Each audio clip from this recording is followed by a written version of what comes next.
Ai thjesht donte t'i jepte një jetë më të mirë së bijës, por hyri në një shtëpi ku heshtja fliste më shumë se fjalët.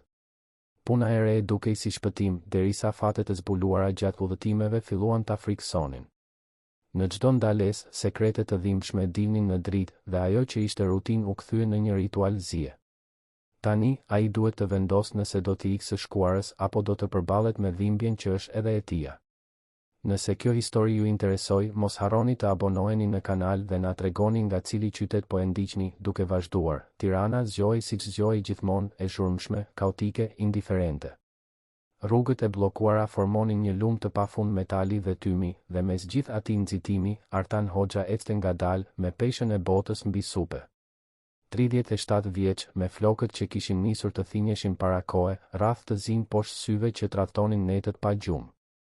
Ai mbante fort dorën e vogël të Laurës, vajzës së tij 8 vjeçare, ndërsa kalonin rrugën drejt shkollës. Vajza nuk thoshte asgjë. Asnjëherë. Ishin bërë 2 vjet që Laura kishte pushuar së foluri, që nga ajo ditë e tmerrshme kur jeta e tyre ndryshoi përgjithmonë. Artani e shikonte dhe ndjente zemrën t'i shtrëngoi. Ema e vajzës ishte larguar aq papritur, aq mizorisht, e marrë nga një sëmundje që as mjekët më të mirë nuk arritën ta ndalnin. Dhe Laura, e ndjeshme siç kishte qenë gjithmonë, thjesht u mbyll në vetvete. E ruajti zërin brenda saj si dikush që ruan një sekret që dhem tepër për t'u thënë. Artani e la të bien te dera e shkollës, i bëri me dorë mësueses që e priste gjithmonë me një buzëqeshje të dhembshur dhe u kthye te makina e vjetër që ishte parkuar aty pranë. Një Corolla e bardhë, e gërvishtur, me më shumë se 200.000 kilometra të bëra. Ishte gjithçka që kishte. Ajo makinë e bija dhe një llogari bankare që kur nuk kishte bilanc pozitiv për më shumë se 3 ditë rresht. Ai punonte si shofer me aplikacion prej më shumë se një viti, që kur humbi punën si dizajner grafik në një agjenci të vogël në zonën e ish bllokut. Kriza ekonomike nuk falte askënd, dhe Artani ishte një nga të parët që u shkurtua. U përpoq të gjente diçka tjetër në fushën e tij, por asgjë nuk dilte. Faturat grumbulloheshin. Qiraja vonohej. Frigoriferi ishte gjithmonë bosh. Dhe më e keqja ishte të shihte Laurën gjithnjë e më të dobët, më të trishtuar, më të largët. Ishte atëherë që Marieta, fqinja e apartamentit ngjitur, u shfaq me një lajm që dukej tepër i mirë për të qenë i vërtetë. Ajo punonte si kuzhiniere në një vilë të madhe në zonën e liçenit artificial dhe kishte dëgjuar të zonjën të thoshte se po kërkonte një shofer personal. Paga ishte absurde, diçka rreth 4 milion lekësh në vit, plus kupona ushqimor, transporti dhe sigurim shëndetësor. Artani gati qeshi kur e dëgjoi. Askush nuk paguante aq shumë për një shofer. Por Marieta këmbënguli. Tha se e zonja ishte kërkuese, e rrept dhe se asnjë shofer nuk qëndronte më shumë se 2 javë. Disa duronin vetëm 3 ditë. I fundit ishte larguar në mes të ditës së punës, duke thënë se nuk e duronte dot më atë heshtje, atë ftohtësi. Artani mendoi shpejt. Nëse arrinte të qëndronte të paktën 6 muaj, mund të shlyente të gjitha borxhet, të blinte një makinë më të mirë, të siguronte një të ardhme më të qëndrueshme për Laurën. Ja vlente ta provonte. Intervista u caktua për të martën pasardhëse. Artani veshi këmishën e vetme që i kishte mbetur, e hekurosi me një hekur që ja dha hua fqinja dhe u paraqit saktësisht në orën 8 të mëngjesit te porta e vilës. Vendi ishte mbresëlënës. Muret të larta, kopshte të kuruara në perfeksion, një ndërtesë moderne prej xhami dhe betoni që më shumë i ngjante një galeri e arti sesa një shtëpie. Ai u prit nga një guvernante në moshë të mesme, serioze, që e çoi në një dhomë ndenjeje të stërmadhe, të gjithën të bardhë, me mobilje minimaliste dhe të heshtur si një varr. Priti gati gjysmë ore derisa u shfaq ajo. Elena Gjoni. Zonja e akullt, siç e kishte quajtur Marieta. Dhe Novka i shkonte për shtat. Ishte rreth 45 vjeçe, me flokë të zinj e të drejtë të mbledhur në një topuz perfekt, rroba elegante në nuanca gri dhe të zeza, dhe një vështrim të zbrazët që i përshkonte njerëzit pa i parë vërtet. Nuk kishte ngrohtësi në atë fytyrë. Nuk kishte jetë. Intervista ishte e shkurtër, teknike, e ftohtë. Ajo e pyeti për përvojën, precedentet penal, disponueshmërinë e orareve. Artani ju përgjigj të gjithave me sinqeritet. Tha se ishte i ve, se kishte një vajzë të vogël, se i duhej shumë ajo punë. Elena nuk shfaqi asnjë emocion. Vetëm tundi kokën, mori një dosje mbi tavolinë dhe ja dha atij. Ti fillon nesër në orën 7 të mëngjesit, tha ajo, me një zë të lëmuar si mermeri i mureve. Orari është nga e hëna në të shtunë. Do të bëjmë 5 udhëtime në ditë, gjithmonë të njëjta. Mos bëj pyetje. Mos u përpiq të bisedosh me mua. Vetëm nga e makinën. Nëse arrin të qëndrosh një muaj, do të marrësh një bonus. Nëse nuk ja del, do të pushohesh pa paralajmërim. Artani doli nga aty pa e ditur nëse duhej të festonte apo të shqetësohej. Paga ishte e vërtet, kontrata ishte aty, e firmosur, e noterizuar. Por kishte diçka thellësisht shqetësuese te ajo grua, te ajo shtëpi, te ajo punë. Ai u kthye në apartamentin e vogël ku jetonte me Lauren, përgatiti një darkë të thjeshtë me makarona me salcë domatesh dhe kaloi gjithë natën duke menduar se çfarë e priste. Të nesërmen, filloi. Në orën 7 fiks, Artani parkoi Mercedesin e zi pa asnjë gërvishtje që ndodhej në garazhin e vilës dhe priti. Elena zbriti saktësisht në 7:05, hyri në sediljen e pasme pa thënë mirëmëngjes dhe i dha një letër me 5 adresa. Asgjë më shumë. Ai pa listën, programoi GPS-in dhe nisi të ngiste makinën. Destinacioni i parë ishte një shkollë bashkiake në zonën e kombinatit, një ndërtesë e vjetër, e braktisur, me dritare të thyra dhe mure të shkaravitura. Elena zbriti nga makina, eci deri te porta e hekur të ndryshkur, qëndroi aty për saktësisht 15 minuta duke parë brenda dhe u kthye. Nuk tha asgjë. Artani nuk pyeti. Vendi i dytë ishte një atelje arti në lagjen e pazarit të ri. Hapësira ishte e mbyllur prej vitesh, sipas tabelës së zbehur në fasadë. Elena hyri, kaloi gishtat mbi tavolinat e mbuluara me pluhur, pa pikturat e mbështetura në mure dhe qëndroi aty për gjysmë ore në heshtje absolute. Artani priti në makinë, i shqetësuar. Destinacioni i tretë ishte një varrezë në periferi të Tiranës. Elena eci ngadalë mes varreve, ndaloi para. Njëri specifik u gjunjëzua në bar dhe qëndroi aty për një orë të tërë. Artani e vëzhgoi nga larg, duke ndier një shtrëngim në gjoks. Ai e dinte se çfarë ishte ajo. E dinte se çdo të thoshte të vizitoje një vend ku dikush që doje mungonte përgjithmonë. Adresa e katërt ishte një zyrë avokatie në bulevardin Dëshmorët e Kombit. Elena hyri vetëm, qëndroi aty brenda për 40 minuta dhe doli me të njëjtën shprehje të zbrazët si gjithmonë. Artani filloi të vinte re një model. Çdo vend kishte një histori. Çdo ndalesë ishte një plagë e hapur. Destinacioni i 5 dhe i fundit ishte më i çuditshmi nga të gjithë. Një pemë. Vetëm një pemë në një shesh të vogël e të heshtur pranë komunës së Parisit. Por nuk ishte një pemë do si do. Trungu kishte shenja të thella, vrag të errëta që dukeshin sikur ishin bërë nga diçka e dhunshme. Elena qëndroi aty ulur në stol përballë, duke e parë fikshem atë pemë sikur priste që ajo t'i thoshte diçka. Qëndroi 2 orë. Artani priti. Kur u kthyen në vil, ishte pothuajse ora 4 pasdite. Elena zbriti nga makina pa thënë asnjë fjalë dhe hyri në shtëpi. Artani parkoi makinën në garazh dhe mbeti aty ulur, i raskapitur, i hutuar, i shqetësuar. Çfarë ishte kjo? Pse dikush do ta bënte këtë rrugëtim çdo ditë? Çfarë po kërkonte ajo? Në ditët në vijim, rutina u përsëri. Saktësisht e njëjta. Shkolla e braktisur, ateljeja e pluhurosur, varreza, zyra e avokatisë, pema me shenja. Gjithmonë në të njëjtin orar, gjithmonë me të njëjtën heshtje. Artani filloi të kuptonte pse shoferët e tjerë nuk duronin. Nuk ishte heshtja që të lëndonte. Ishte të dëshmoje dhimbjen e dikujt që refuzonte të shërohej.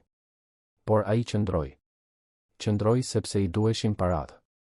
Qëndroi sepse, në një mënyrë të çuditshme, e kuptonte atë grua. Edhe ai kishte ritualet e tij të zis. Edhe ai e vizitonte mungesën çdo ditë, vetëm se në forma të ndryshme. Shikonte dhomën e zbrazët ku flinte gruaja e tij. Prekte rrobat e saj që ishin ende në dollap. Dëgjonte këngët që ajo pëlqente ndërsa ngiste makinën i vetëm nëpër qytet.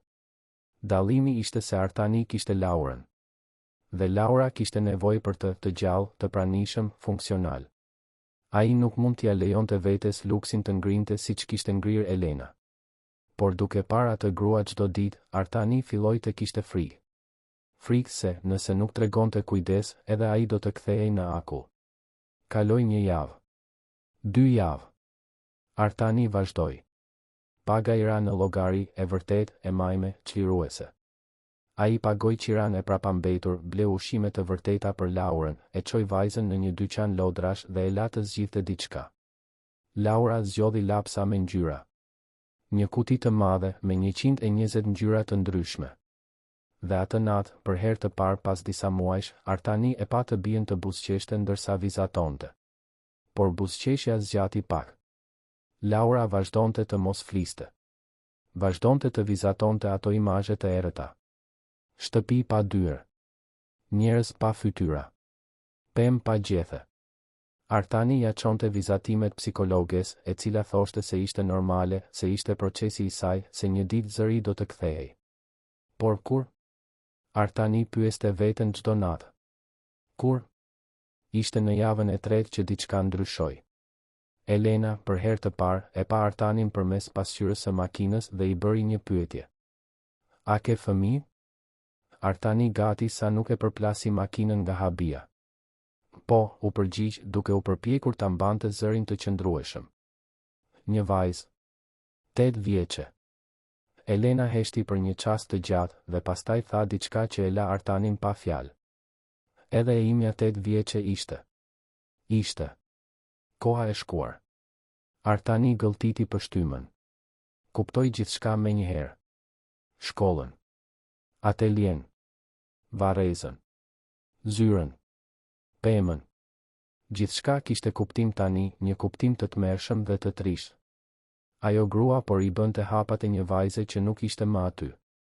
Një vajze që, në një farë mënyre, ishte larguar para kohe. Artani nuk tha asgjë.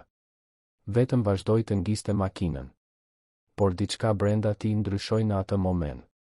Ai e pa Elenën me sy të tjerë. Jo më me çudi apo siklet, por me dëmshuri. Sepse ai e dinte se çdo të thoshte të humbisje dik që ishe betuar ta mbroje për gjithmonë. Ai e dinte se çdo të thoshte të zgjoheshe çdo ditë dhe të kuptoje se personi më i rëndësishëm i jetës tënde nuk ishte më aty. Dhe ishte në atë moment që Artani mori një vendim. Ai do të qëndronte. Jo vetëm për paratë. Por sepse, në një mënyrë të çuditshme dhe të dhimbshme, ai ndjente se ai ishte vendi ku duhej të ishte. Sepse ndoshta, vetëm ndoshta, duke dëshmuar zinë e Elenës, ai do të arrinte të mësonte të përballej më mirë me të tijën. Po ju pëlqen kjo histori? Më tregoni mendimin tuaj për këtë histori dhe si mendoni se do të përfundoj. Javët në vijim sollën një ndryshim të lehtë, por të dukshëm. Elena vazhdonte me të njëjtën rutinë të rrept, të njëjtat 5 vende, të njëjtën heshtje. Por her pas here, përmes pasqyrës, Artani kapte vështrimin e saj të ndalur mbi të për disa sekonda më shumë. Nuk ishte ndërhyrës. Ishte pothuajse sikur ajo po përpiqej të kuptonte se kush ishte ai burr që, ndryshe nga të gjithë të tjerët, kishte qëndruar. Artani, nga ana e tij, filloi të vëzhgonte më shumë. Jo në mënyrë të pacip, por me vëmendjen e dikujt që njehte dhimbja e tjetrit një pasqyrë të vetes. Në shkollën e braktisur, ai vuri re se Elena gjithmonë prekte pragun e derës kryesore para se të largohej, sikur po i jepte lamtumirën dikujt. Në atelje, ajo ndonjëherë merrte një penel të harruar mbi tavolinë dhe e mbante mes gishtave si dikush që mban një relike të shenjtë. Në Varrezë, linte gjithmonë lule të freskëta, gjithmonë të njëjtat, lule dielli të verdha që binin në kontrast me trishtimin e vendit.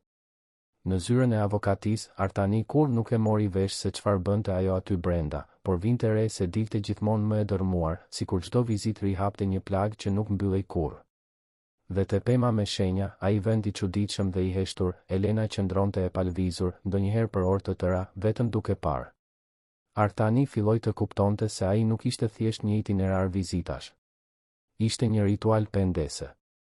Një mënyrë për të ndëshkuar veten për diçka që ajo mendonte se duhej ta kishte shmangur. Ishte një të enjte me shi që gjithçka filloi të ndryshonte vërtet. Laura ishte zgjuar me temperaturë dhe Artani nuk kishte me këta linte. Marieta, fqinja, kishte udhëtuar për në fshat për të kujdesur për të ëmën e sëmurë. Shkolla ishte e mbyllur për shkak të një feste zyrtare. Dhe Artani duhej të punonte.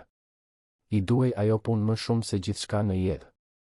Ai i telefonoi Elenës i nervozuar, duke i shpjeguar situatën. prisnin të pushojnë nga puna në çast, ose të paktën të merrte një përgjigje të ftohtë dhe burokratike. Por Elena vetëm tha, me atë zërin neutral të zakonshëm, sille vajzën. Artani mbeti pa fjalë. Jeni e sigurt? Pyeti ai. Sille, përsëriti ajo dhe e mbylli telefonin. Artani i veshi Laurës një fustan të pastër, i rregulloi flokët, mori çantën e saj plot me lapsa me ngjyra dhe fletore vizatimi dhe shkoi në vil. Kur arriti, Elena tashmë po priste te dera. Ajo e pa Laurën për një çast të gjatë dhe, për herë të parë pas disa javësh, Artani pa një të çarë në atë mask akulli. Sytë e Elenës u mbushën me diçka që ai nuk mund ta përcaktonte. Dhimbje, ndoshta. Apo mall. Ose të dyja bashk. Laura e pa Elenën pa frikë, në atë mënyrën e heshtur dhe të thellë që kanë fëmijët. Nuk tha asgjë, natyrisht. Vetëm kapi dorën e të atit dhe hyri në makinë kur ju tha. Elena hyri në sediljen e pasme, si gjithmonë, dhe udhëtimi filloi. Por këtë herë ishte ndryshe. Laura, që gjithmonë qëndronte e qetë dhe e mbyllur në vetvete, hapi çantën dhe filloi të vizatonte. Artani shikonte nga pasqyra, duke ndarë vëmendjen mes trafikut dhe së bijës. Dhe ishte atëherë që vuri re diçka të jashtëzakonshme. Edhe Elena po shikonte. Jo rastësisht, por fikshem, sikur ishte hipnotizuar nga lëvizjet e dorës së vogël të Laurës mbi letër. Kur arritën në shkollën e braktisur, Laura zbriti nga makina bashkë me të atin dhe qëndroi pranë tij ndërsa Elena bënte ritualin e saj. Por këtë herë, në vend që thjesht të shihte ndërtesën e zbrazët, Elena pa Laurën. Dhe Laura, pa thënë asgjë, filloi të vizatonte. Vizatoi shkollën, por jo siç ishte tani, e shkatëruar dhe e trisht. E vizatoi siç mund të ishte. Me dritare me ngjyra, fëmijë që luanin në obor, lule në kopshte. Elena mori vizatimin nga duart e Laurës dhe e pa për aq gjatë sa Artani mendoi se ajo kishte ngrirë përsëri. Por pastaj ndodhi diçka e papritur. Një lot rëshiti nëpër fytyrën e Elenës. Vetëm një. I vogël. Pothuajse i padukshëm. Por ishte aty. Ajo ja ktheu vizatimin Laurës, i preku butësisht kokën dhe u kthye në makinë. Askush nuk tha asgjë. Por diçka e thellë dhe e pakthyeshme kishte ndodhur në atë moment. Në atelje, Laura bëri të njëjtën gjë. Vizatoi hapësirën plot ngjyra, piktura, jetë. Në varrez, vizatoi lule, shumë lule, që mbulonin tokën si një kopsht. Elena shikonte çdo vizatim sikur po merrte mesazhe nga një vend i largët, nga një kohë që nuk ekzistonte më. Dhe me çdo vizatim, ajo dukej pak më pak e ngrirë, pak më shumë njerëzore. Kur arritën te pema me shenja, Laura qëndroi për një çast të gjatë, vetëm duke vëzhguar. Artani vuri re se ajo ishte e menduar, e përqendruar. Dhe pastaj, për herë të parë, vajza bëri diçka që ai nuk e priste. Ajo eci drejt Elenës, i kapi dorën dhe e çoi te pema. Nuk tha asgjë. Vetëm qëndroi aty, dorë për dore me atë grua që ishte praktikisht një e huaj, duke parë vragat në trumë. Elena nuk e tërhoqi dorën. Nuk u largua. Qëndroi aty duke mbajtur dorën e vogël e të ngrohtë të Laurës dhe për herë të parë në 3 vjet, lejoi dik të hynte në dhimbjen e saj. Artani vëzhgonte gjithçka nga larg, me zemrën të shtrënguar, duke e ditur se po dëshmonte diçka të rrallë dhe të shenjtë. Atë natë, kur e çoi Laurën në shtëpi, vajza vizatoi përsëri. Por këtë herë ishte ndryshe. Vizatoi një grua dhe një vajzë dorë për dore në një pemë. Dhe për herë të parë në 2 vjet, njerëzit në vizatimin e Laurës kishin fytyra. Fytyra me sy, me gojë, me shprehje. Fytyra që buzëqeshnin. Artani e ruajti atë vizatim sikur të ishte gjëja më e çmuar në botë. Sepse e dinte që ishte. Ishte fillimi i diçkaje. Një shkrirje e ngadaltë, si për Elenën, ashtu edhe për Laurën. 2 njerëz të thyer që, në një farë mënyre, po fillonin të shëronin njëri tjetrin. Në ditët në vijim, Elena kërkoi që Laura të vazhdonte ta shoqëronte. Artani u habit, por nuk e vuri në dyshim. Çdo ditë, vajza hynte në makinë me çantën e saj plot me lapsa me ngjyra dhe vizatonte. Dhe çdo ditë, Elena shikonte. Ndonjëherë i merrte vizatimet, ndonjëherë vetëm vëzhgonte nga larg. Por gjithmonë kishte atë vështrim të vëmendshëm, atë interes të sinqert. Ishte një të martë që Elena më në fund e theu heshtjen në një mënyrë më të thellë. Ajo e pyeti Artanin për nënën e Laurës. Si kishte ndodhur? Artani gëlltiti pështymën. Askush nuk pyeste për këtë. Njerëzit kishin frikë ta preknin temën, sikur trishtimi të ishte ngjitës. Por Elena pyeti. Dhe Artani, për herë të parë pas shumë kohësh, foli. Foli se si ishin njohur në fakultet. Se si ajo ishte e gëzuar, plot gjallëri, plot jetë. Se si sëmundja erdhi papritur, e heshtur dhe mizore, dhe mori gjithçka me vete në më pak se një vit. Foli se si Laura ishte vetëm 6 vjeçe kur ndodhi gjithçka. Se si vajza e pa të ëmën të shuaj ngadalë ditë pas dite, derisa një ditë ajo thjesht nuk ishte më aty. Dhe se si, që atëherë, Laura e kishte ruajtur zërin brenda saj si dikush që ruan një thesar që nuk mund të ndahet më. Elena dëgjoi gjithçka në heshtje. Dhe kur Artani mbaroi, ajo tregoi historinë e saj. Për herë të parë. Me zërin që i dridhej, por të vendosur. Vajza e saj quhej Sofia. Ishte 8 vjeçe kur ndodhi gjithçka. Ishte një vajzë e shkëlqyer, krijuese, plot ëndra. I pëlqente të pikturonte, të vizatonte, ta transformonte botën përreth me ngjyra dhe forma. Studionte në atë shkollë bashkiake sepse Elena besonte se arsimi cilësor nuk duhej të ishte i shtrenjtë. Pikturonte në atë atelje çdo të shtunë me një profesor që shite tek ajo një talent të rrallë. Sofia kishte plane. Donte të përdorte pasurinë e familjes për të ndihmuar njerëzit. Jo për të ndërtuar vila apo kulla luksoze, por për të krijuar hapësira komunitare, banesa sociale, shkolla publike cilësore. Ajo thoshte se parat kishin kuptim vetëm nëse mund të transformonin jetën e atyre që kishin më shumë nevojë. Dhe Elena, tepër e zënë me biznes dhe mbledhje, gjithmonë i thoshte po, se një ditë do ta bënin, por jo tani, më vonë, kur të kishte kohë. Vetëm se koha mbaroi. Një ditë me shi, 3 vjet më parë, Sofia po kthehej nga ateljeja me shoferin që Elena kishte punësuar. Burri ishte i ri, pa përvojë, ngiste makinën shumë shpejt. Humbi kontrollin e makinës në një kthes. U përplas me atë pemë. Shoferi mbijetoi me lëndime të lehta. Sofia nuk pati të njëjtin fat.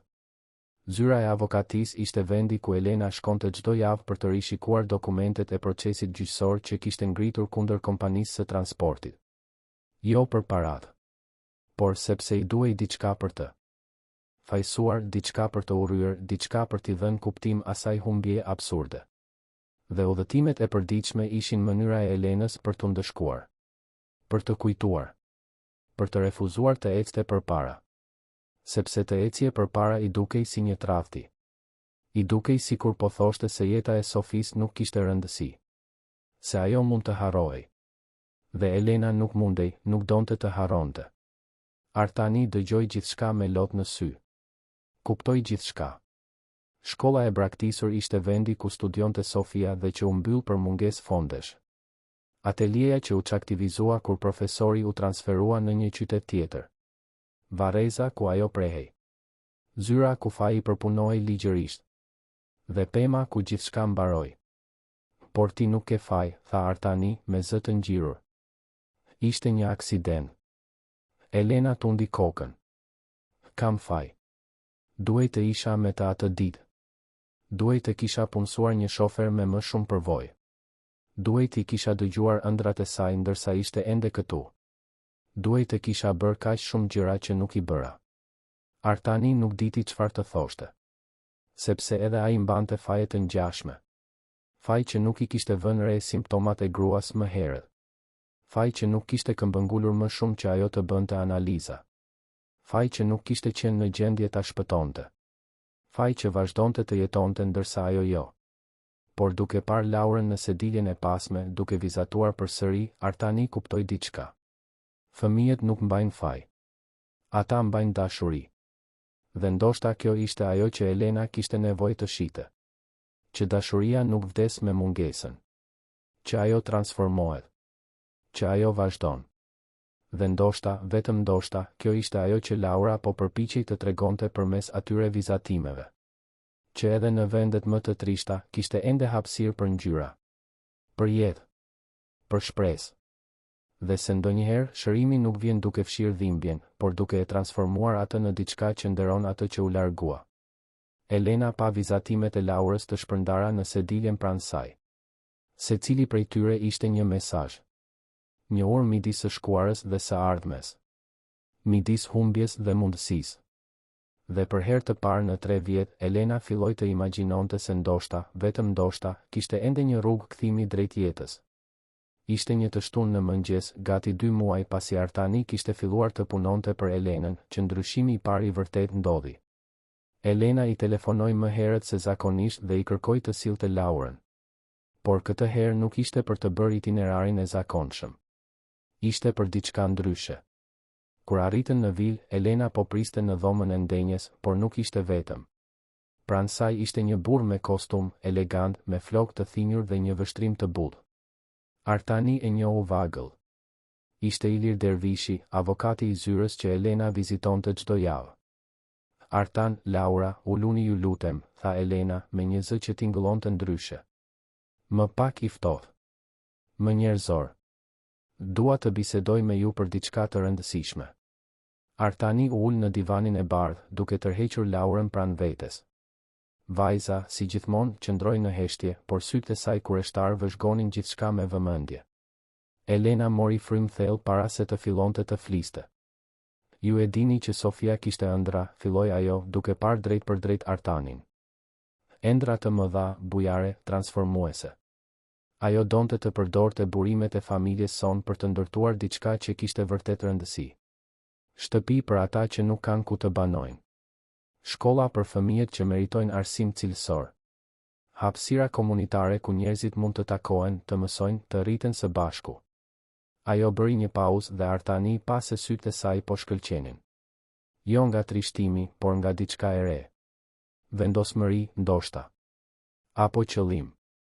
Unë kalova 3 vjet e ngrirë, vazhdoi Elena. Kalova 3 vjet duke ribër të njëjtat hapa, duke vizituar të njëjtat vende, duke ndëshkuar veten për diçka që nuk mund ta ndryshoj. Por në 2 muajt e fundit, që kur Laura filloi të vinte me mua, diçka ndryshoi. Unë fillova të shoh mundësi aty ku shija vetëm fund. Laura, që po vizatonte në fletoren e saj siç bënte gjithmonë, ndaloi dhe pa Elenën. Ishte një vështrim i thellë, i vëmendshëm, plot kuptim që shkonte përtej moshës së saj. Unë dua të realizoj ëndrat e Sofis, njoftoi Elena me zë të vendosur. Dua ta transformoj secilin prej atyre vendeve në diçka të gjallë, diçka që nderon kujtimin e saj me të vërtetë. Dhe dua që ju të jeni pjesë e kësaj. Artani mbeti pa fjalë. Avokati Iliri hapi një dosje dhe filloi të shpjegonte. Elena kishte marrë vendime të rëndësishme në javët e fundit. Kishte vendosur të shiste një pjesë të pronave të saj tregtare, kullat luksoze që kishte ndërtuar gjatë viteve duke menduar vetëm për fitim. Paratë do të përdoreshin për të krijuar një fondacion. Fondacioni Sofia Gjoni.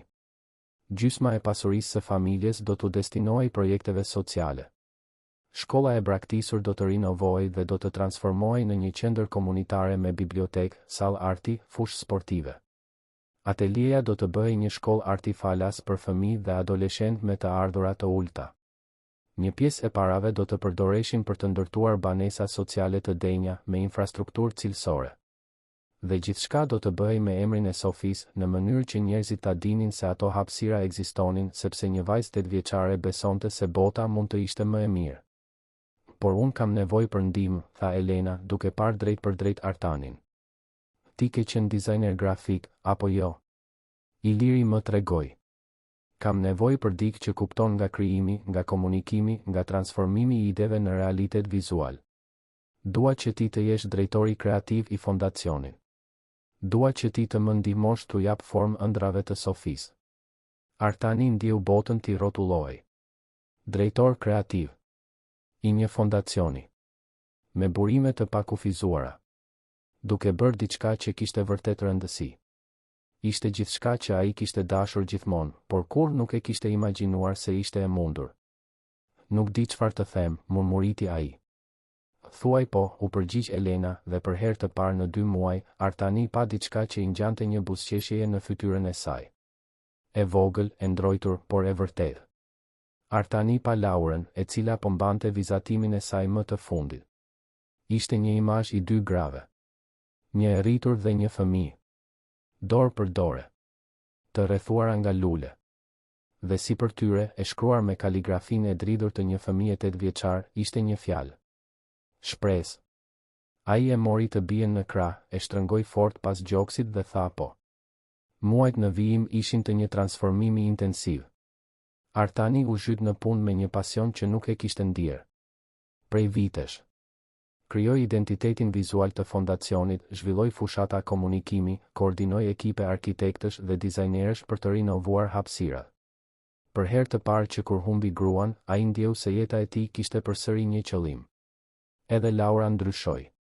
Filloi të frekuentonte shkollën e re ku e kishte regjistruar Elena, një institucion privat cilësor me mësues të specializuar për fëmijët me vështirësi në komunikim. Psikologjia ishte optimiste. Thonte se Laura po përparonte se vizatimet ishin më të gjalla, më me ngjyra, më plot shpresë. Dhe Elena ishte ndryshe. Krejtësisht ndryshe. Vila, që më parë ishte e ftohtë dhe e heshtur si një muze, filloi të merrte jetë. Elena punsoi një dekoratore për të sjellë ngjyra, bim, ngrohtësi në atë hapësirë.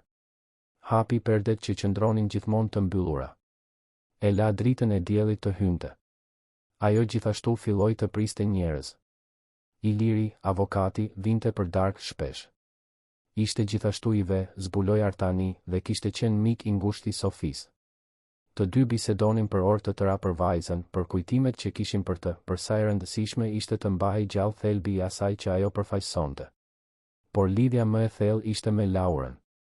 Elena filloi ta ftonte vajzën të kalonte fundjavat në vilë. Së bashku, ato pikturonin, vizatonin, krijonin. Laura i mësonte Elenës ta shihte botën përsëri me sytë e një fëmije. Dhe Elena i mësonte Laurës se ishte e mundur të mbijetojë humbjeve më të dhimbshme dhe ende të gjejë arsye për të ecur përpara. Ishte një të diel pasdite, ndërsa të dyja po vizatonin në kopshtin e sapo rinovuar të vilës, që ndodhi diçka e jashtëzakonshme. Laura ishte e përqendruar duke pikturuar një pemë plot lule me ngjyra, kur papritur ndaloi. Pa Elenën për një çast të gjatë. Dhe pastaj, për herë të parë në 2 vjet, hapi gojen dhe foli. Ajo donte të ndihmonte, tha Laura, me zërin e ngjirur të dikujt që nuk ka folur për një kohë të gjatë. Elenës i ra peneli nga dora. Artani, që ishte brenda në shtëpi duke rishikuar disa projekte, e dëgjoi dhe erdhi me vrap. Lot i rridhnin në përfytyr. Lot gëzimi, lehtësimi, mirënjohje. Kush, zemër?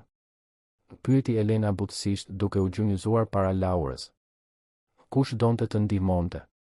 Sofia, u përgjigj Laura, duke parë drejt për drejt në sytë e Elenës. E pash në ëndrat e mia, ajo tha se donte t'i ndihmonte njerëzit. Dhe se ti po bën gjën e duhur. Se ajo është e lumtur. Elena u shem. Qau siç nuk kishte qarë prej 3 vjetësh. Qau të gjithë lotët që kishte ruajtur, gjithë dhimbjen që kishte grumbulluar, gjithë fajin që mbante. Dhe Laura, ajo vajzë e vogël dhe e mençur, vetëm i kapi dorën dhe qëndroi aty, përsëri në heshtje, por një heshtje ndryshe. Një heshtje ngushëllimi. Artani i përqafoi të dyja dhe për herë të parë pas shumë kohësh, ndjeu se ndoshta gjithçka kishte kuptim. Humbjet, dhimbjet, rrugët e shtrembëra që kishte marrë jeta. Ndoshta gjithçka kishte qenë e nevojshme për të arritur deri aty. Që 3 njerëz të thyer të gjenin njëri tjetrin dhe të fillonin të rindërtoheshin së bashku. Atë natë, Elena këmbënguli që Artani dhe Laura të darkonin në vilë. Ishte hera e parë që tavolina e madhe e ngrënies, që më parë ishte vetëm dekor, u përdor me të vërtetë. Marilda, guvernantja që punonte në shtëpi prej vitesh, përgatiti një vakt të thjeshtë por të shijshëm. Dhe për herë të parë, ajo shtëpi e madhe dhe e ftohtë u duk si një shtëpi e vërtetë. Gjatë darkës, Elena bëri një propozim që e la Artanin pa fjalë. Dua që ju të vini të jetoni këtu, tha ajo. Kjo shtëpi është shumë e madhe për mua vetëm. Dhe ju tashmë jeni familje. Artani nuk dinte çfarë të thoshte. Ishte tepër bujare. Ishte tepër intime. Por duke parë Laurën, që kishte një buzëqeshje të sinqertë në fytyrë për herë të parë pas kaq shumë kohësh, ai kuptoi se ndoshta ishte pikërisht ajo që u duhej të gjithëve. Jo si punonjës, sqaroi Elena, sikur po i lexonte mendimet. Si familje. Laura mund të ketë dhomën që ishte e Sofis. Ti mund të kesh suitën në katin e dytë. Mund ta transformojmë këtë shtëpi në atë që duhej të kishte qenë gjithmonë. Një vend plot jetë, të qeshura, dashuri. Artani pa të bien. Laura tundi kokën, ende duke buzëqeshur. Dhe ai e dinte se nuk kishte përgjigje tjetër të mundshme përveç se po. Në ditët në vijim, ata u transferuan. Ishte e çuditshme në fillim të përshtateshin me atë hapësirë të madhe, me atë realitet të ri. Por pak nga pak, çudia ja la vendin rehatis. Laura dekoroi dhomën me vizatimet e saj. Artani ngriti një zyrë të vogël ku punonte për projektet e fondacionit. Elena filloi të gatuante her pas here, diçka që nuk e bënte prej vitesh. Dhe së bashku, të tre filluan të ndërtonin diçka të re. Jo një zëvendësim të asaj që ishte humbur, por një shtesë. Një konfigurim i ri familjeje. I ndryshëm, por i vërtet. I papërsosur, por plot dashuri. Inaugurimi i projektit të parë të fondacionit ishte caktuar për 3 javë më vonë. Do të ishte rinovimi i shkollës bashkiake, e transformuar tani në qendër komunitare. Elena ishte nervoze. Do të ishte hera e parë që do të fliste publikisht për Sofin që nga aksidenti. Hera e parë që do ta transformonte dhimbjen e saj private në diçka publike, në diçka që mund të frymëzonte njerëz të tjerë. Artani e ndihmoi të shkruante fjalimin. Laura bëri vizatimin që do të përdorej në banerin e inaugurimit. Dhe Iliri u kujdes për të gjithë pjesën ligjore dhe burokratike. Gjithçka ishte gati. Gjithçka ishte në rregull. Por frika ishte ende aty, e heshtur, duke i përshpëritur se ndoshta ishte shumë herët, se ndoshta ajo nuk ishte gati. Ishte Laura ajo që e qetësoi. Natën para inaugurimit, vajza hyri në dhomën e Elenës duke mbajtur një vizatim të ri. Ishte një imazh i thjeshtë. 2 vajza. Njëra bjonde, tjetra brune. Dorë për dore. Duke buzëqeshur. Dhe poshtë, e shkruar me shkrimin gjithnjë e më të sigurt të Laurës, ishte një fjali. Ne kur nuk jemi vetëm kur kemi dashuri në zemër. Elena e ruajti atë vizatim sikur të ishte gjëja më e çmuar në botë. Sepse ishte prova se shërimi ishte i mundur. Se dashuria i mbjetonte humbjes. Se edhe në ditët më të errëta, kishte ende dritë nëse dije ku ta kërkoje. Dhe se ndonjëherë, ajo dritë vinte nga aty ku më pak e prisje. Nga duart e vogla të një fëmije që gjithashtu e njihte dhimbjen, por që zgjidhte çdo ditë të besonte te shpresa. Dita e inaugurimit zbardhi e kthjellët dhe me diell, sikur vetë qielli po festonte atë moment. Artani u zgjua herët, i nervozuar dhe i emocionuar në të njëjtën kohë. Vesh. Kostumin e ri që kishte bler posaçërisht për këtë rast, ndihmoi Laurën të vishte fustanin e verdhë që kishte zgjedhur dhe zbritën së bashku për të ngrënë mëngjes. Elena ishte tashmë në kuzhinë, gjithashtu e veshur me elegancë, por me një nervozizëm të dukshëm në duart që i dridheshin ndërsa përgatiste kafen. Artani i preku butësisht shpatullën. Do të shkoj gjithçka mirë, tha ai me një buzëqeshje qetësuese. Ajo do të jetë krenare për ty. Elena tundi kokën, por sytë i ishin mbushur me lopë të përmbajtur. 3 vjet. 3 vjet heshtje, izolim, dhimbje e ruajtur. Dhe tani ishte gati ta transformonte gjithë atë në diçka publike, në diçka që do të kishte ndikim real në jetën e qindra njerëzve. Ishte e frikshme dhe çliruese në të njëjtën kohë. Qendra komunitare ndodhej në zonën e kombinatit, aty ku më parë funksiononte shkolla bashkiake e braktisur që Elena e vizitonte fetarisht çdo ditë. Tani, ndërtesa ishte transformuar plotësisht. Muret ishin lyer me ngjyra të gjalla, xhamat e thyer ishin zëvendësuar, obori kishte fituar kopshte dhe stola të rinj. Kishte një bibliotekë me mira libra të dhuruar, salla mësimi të pajisura për kurse arti, muzike dhe teatri, një fushë e rinovuar dhe madje edhe një kuzhinë komunitare ku do të ofroheshin vakte falas për fëmijët e lagjes. Kur arritën në vend, tashmë kishte 10 njerëz që prisnin. Banor të lagjes, përfaqësues të bashkisë, gazetar, fëmijë kureshtar. Artani ndjeu zemrën t'i rrite fort. Kjo ishte e vërtetë. Po ndodhte me të vërtetë. Iliri i priti në hyrje, duke e përshëndetur Elenën me një përqafim të ngrohtë. Gjithçka është gati, tha ai. Njerëzit janë të paduruar të njohin fondacionin. Të njohin ty. Elena mori frym thellë.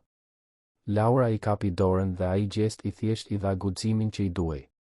Së bashku, ato hynë. Ceremonia filloi me Ilirin që bëri prezantimet zyrtare, duke shpjeguar historinë e fondacionit, objektivat, projektet e ardhshme.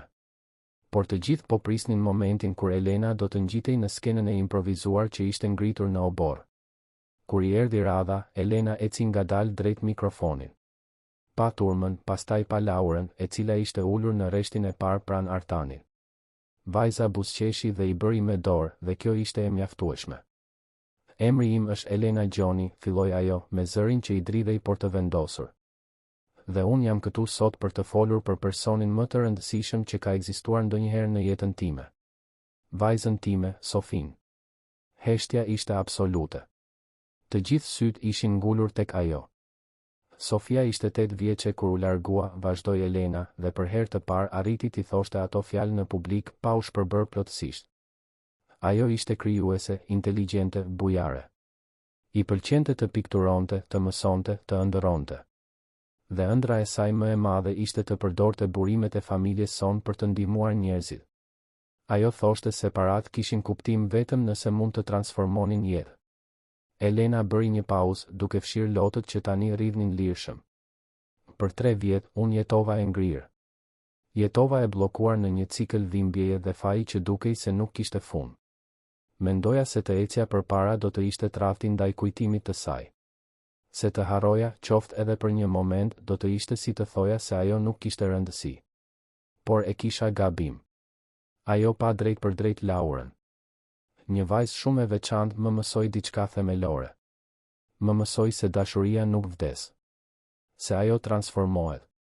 Se të nderosh atë që u largua nuk është të mbetesh i palvizur në të shkuarën, por ta transformosh dhimbjen në diçka që ndihmon njerëz të tjerë. Që e bën botën një vend më të mirë. Elena mori frym thellë para se të vazhdonte. Për këtë arsye, krijova fondacionin Sofia Gjoni. Për të realizuar ëndrat që ajo nuk pati kohë t'i realizonte vetë. Kjo qendër komunitare është vetëm fillimi. Do të rinovojmë hapësirat të tjera, do të ndërtojmë banesa të denja për familjet në nevojë, do të krijojmë mundësi për fëmijët që meritojnë një të ardhme më të mirë. Do të bëjmë gjithçka që Sofia ëndërronte të bënte. Ajo bëri një pauzë, duke parë ndërtesën e rinovuar pas saj. Sofia ka studiuar në këtë shkollë. Është ulur në këto stola. Ka luajtur në këtë obor. Dhe tani, ky vend merr përsëri jetë. Bëhet përsëri ajo që ajo gjithmonë donte të ishte. Një hapësirë mësimi, rritjeje, komuniteti. Publiku ishte dukshëm i prekur. Disa njerëz qanin hapur. Dhe pastaj, ndodhi diçka e papritur. Laura u ngrit nga karrigia dhe eci drejt skenës. Artani u përpoq ta mbante, por Iliri i preku krahun, duke i bërë shenjë ta linte të shkonte. Vajza i ngjiti shkallët me kujdes, eci drejt Elenës dhe mori mikrofonin. Heshtja tani ishte plot pritshmëri. Të gjithë e dinin se Laura kishte vështirësi për të folur. Artani ja kishte përmendur këtë Ilirit, i cili e kishte ndarë me disa njerëz. Por askush nuk e priste atë që ndodhi më pas. Ajo donte të ndihmonte, tha Laura, me zë të qartë dhe të vendosur, pa hezitim. Sofia. Ajo më tha në ëndrat e mia se donte të ndihmonte të gjithë. Dhe teta Elena po e bën këtë. Po bën atë që donte Sofia. Elena ra në gjunjë pranë Laurës, duke e përqafuar vajzën me forcë. Dhe publiku shpërtheu në duartrokitje. Nuk ishin duartrokitje të sjellshme apo protokollare. Ishin duartrokitje të sinqerta, të emocionuara, të njerëzve që njihnin guximin e atyre të dyjave për të transformuar dhimbjet e tyre në diçka më të madhe. Ceremonia vazhdoi me inaugurimin zyrtar, prerjen e shiritit, vizitën në hapësirat e brendshme.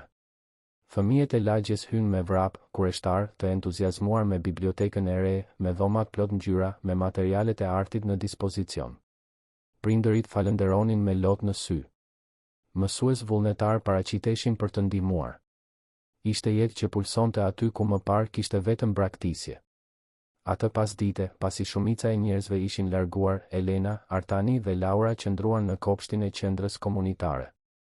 U ulën në një stol të ri në një pemë që ishte mbjellë posaçërisht për inaugurimin. Një pemë me lule të verdha, që pas disa muajsh do të lulëzonte. Sofia do ta kishte mbjellë këtë pemë, tha Elena butësisht, duke parë degët ende të holla. Ajo i donte pemën. Thonte se ishin simbol I shpresës sepse rriteshin ngadalë, por gjithmonë për lart. Laura mori fletoren e saj të vizatimit dhe filloi të vizatonte pemën. Por këtë herë e vizatoi tashmë të lulëzuar, plot ngjyra, plot jetë. Dhe pranë pemës vizatoi 3 njerëz. Një grua, një burrë dhe një vajzë. Së bashku. Artani pa vizatimin dhe ndjeu gjoksin. Ti shtrëngohej nga emocioni. Ata 3 njerëz në letër ishin ata. Ishin familja e çuditshme dhe e pamundur që ishin bërë. Jo sepse zëvendësonin ata që kishin humbur, por sepse kishin zgjedhur të vazhdonin së bashku duke e transformuar dhimbjen në dashuri. Në muajt në vijim, jeta fitoi një rutinë të re. Artani punonte çdo ditë në projektet e fondacionit, duke zhvilluar fushata për të mbledhur fonde, duke krijuar materiale komunikimi, duke koordinuar ekipe. Laura u kthye në shkollë me entuziazëm, bëri miq të rinj, filloi të fliste gjithnjë e më shumë, edhe pse ndonjëherë preferonte heshtjen. Dhe Elena u bë një grua ndryshe. Ende serioze, ende elegante, por me një ngrohtësi njerëzore që nuk ekzistonte më parë. Projekti I dytë I fondacionit ishte transformimi I ateljes së vjetër të artit në një shkollë falas pikture dhe skulpture.